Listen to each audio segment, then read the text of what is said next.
টাকায় সুখ নেয়, কিন্তু না থাকলে কষ্ট অনেক বেশি তীব্র হয়ে ওঠে। এই লাইনটা শুনতে খুব সাধারণ লাগে, কিন্তু এর ভেতরে লুকিয়ে আছে হাজারো মানুষের নীরব কান্না। ভালোবাসা দিয়ে কেউ বাঁচতে চায়, কেউ চায় সম্মান, কেউ চায় সম্পর্ক।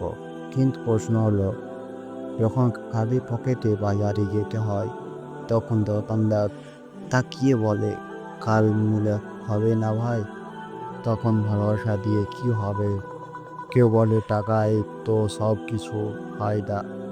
হ্যাঁ ঠিক, টাকায় হয় না ভালোবাসা, কিনতে পারি না, কিন্তু মা বাবার জন্য ইনহেলার বা ইনজেকশন তো কিনতে হয়, তাই না?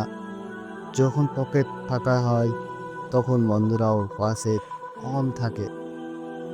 তারা বলে, তুই থাক, পরে চল।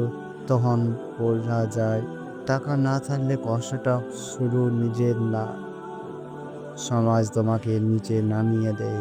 তবে এই কষ্ট কিন্তু শেখায় কিভাবে লড়তে হয়।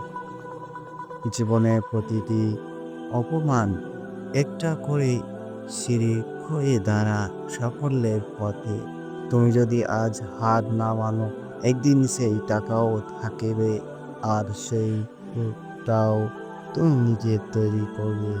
সুখ হয়তো টাকায় নেই, কিন্তু কষ্ট যেন অন্তহীন না হয়, তার জন্য টাকাটা দরকার। সেই জন্যে আজকে কথা, ভালোবাসার স্বপ্ন দেখো, কিন্তু নিজের পকেট শক্ত করো। কারণ জীবনে শুধু অনুভূতি গল্প নয়, এটা এক নির্মম বাস্তবতা, যেখানে মূল্য ছাড়া কিছুই চলে না। তুমি যেখানেই থাকো তখন কষ্টেই থাকো। মনে রেখো, এই দুনিয়ায় টাকা খেলা, কিন্তু তুমি সেই খেলোয়াড় যেটা নিয়ম ভেঙে দিতে জানে। আর যেই কষ্টটা তোমাকে পৌঁছাচ্ছে, সেটাই একদিন তোমার সবচেয়ে বড় চাবিকাঠি হবে। নিজেকে গড়ো, নিজেকে বদলাও, কারণ তুমি পারো। টাকা তোমার লক্ষ্য না হোক, তবে যেন অভাব তোমার কষ্ট না মারে।